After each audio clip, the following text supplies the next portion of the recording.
اٹھنے کا فائدہ بڑا ہوتا ہے، آپ کے سارے کام مک جاتے ہیں۔ میں اب صبح اٹھی ہوں، اپنا کمرہ صاف کیا ہے، اپنی پیکنگ کی ہے، میں نے یو کے جانا ہے اپنی بیٹی کے پاس، سارا کام کیا ہے، کھانا شانا کل کا بنا ہوا ہے تو وہ آج نہیں بنانا البتہ۔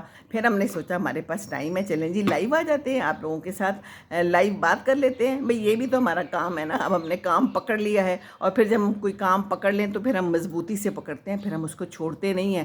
کنسسٹنسی از دا کی فار ایوری تھنگ۔ تو ماشاءاللہ میں بھی آ جاتی ہوں، اللہ تعالیٰ ہمت دیتا رہے اسی طرح، تو میں آپ کے پاس آتی رہوں گی، اور آپ اسی طرح دعائیں کرتے رہیں۔ آپ کا بہت بہت شکریہ جو آپ سب دعائیں دیتے ہیں۔ بہت بہت شکریہ، اتنا کچھ لکھا ہوا آ رہا ہے ماشاءاللہ۔ اللہ تعالیٰ آپ سب کے لیے آسانیاں کرے۔ بالکل جی، دعائیں ہی دعائیں ہیں، میرا کام ہی دعائیں ہیں۔ اللہ تعالیٰ آپ کے لیے بہت بہت سب کے لیے آسانیاں کرے جو ہیں، اور باقی خود دعا کریں۔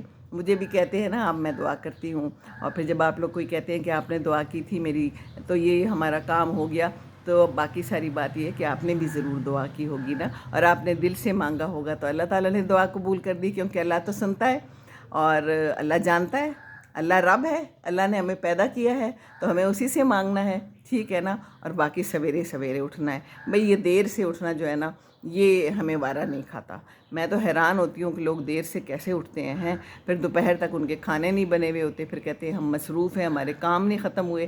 تو وہ اسی لیے نہیں ختم ہوتے کہ ہم سویرے نہیں اٹھتے، صبح نہیں اٹھتے، اللہ تعالیٰ کا حکم نہیں مانتے۔ اللہ نے تو کہا ہے رات کو سو، رات بنائی ہے کس کے لیے؟ آرام کے لیے، اور دن میں کریں، بھاگیں دوڑیں، سارے کام کریں، انشاءاللہ تعالیٰ صحت بھی رہے گی، کام بھی سارے ٹائم پہ ہو جائیں گے، اللہ بھی خوش ہو جائے گا۔ تو اللہ کو تو خوش کرنا ہے نا، کیا خیال ہے؟